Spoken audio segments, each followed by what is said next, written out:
Acte chapitre 10, le verset 9. Il nous dit ce qui suit. Le lendemain, comme il était à route et qu'il approchait de la ville, Pierre monta sur le toit vers la 6e heure pour prier.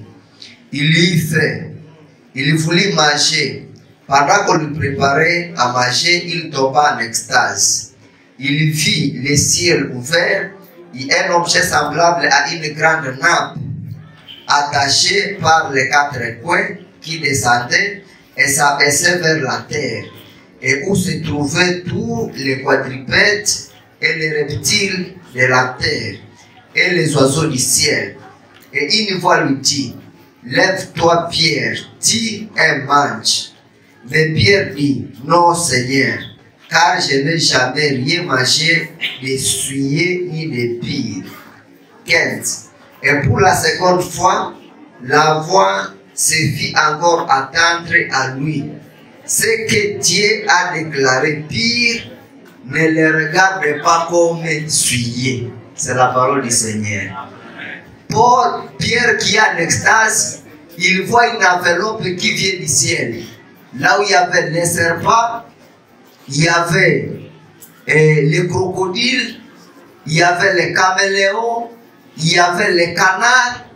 Et Dieu lui dit: lève-toi, dis et mange. Mais Pierre résiste. Il dit: depuis ma naissance, je n'ai jamais pris de pire. Pour la seconde fois, le ciel lui dit: ce que Dieu a déclaré pire, ne le regarde pas comme souillé. N'est-ce pas que Dieu venait de déclarer les serpents pires? N'est-ce pas qu'il venait de déclarer les caméléons pires? Pourquoi Pierre n'a pas voulu manger? Pourquoi il a résisté à Dieu? C'est là que certains pasteurs se sont toujours attelés et ils disent à haute voix qu'on a dit à Pierre: Tchinchakula. Ce que Dieu a déclaré pire, pourquoi toi tu le déclares pire? Mais si vous lisez tous les chapitres, vous saurez qu'on ne parle pas des animaux. Cette vision ici ne se rapporte pas aux animaux, mais plutôt la vision se rapportait aux païens. Les Juifs considéraient les autres comme des païens et ils n'entraient pas dans leur maison. Quand vous lisez tous les chapitres, on va vous parler de l'histoire de Corneille, qui était un Romain et que Dieu venait de dire à Pierre d'aller les voir.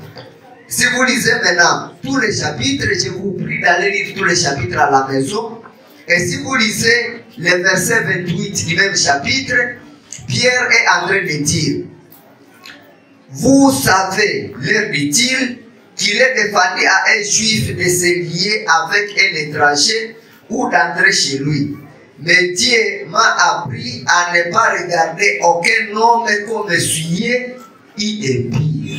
Donc cette vision s'est rapportée aux païens et non pas aux animaux. Les gens qui l'ont toujours lu littéralement, ils ont toujours lu seulement un seul verset et ils le disent à haute voix: Dieu dit Tchinchakula. Ils ne lisent pas tous les chapitres.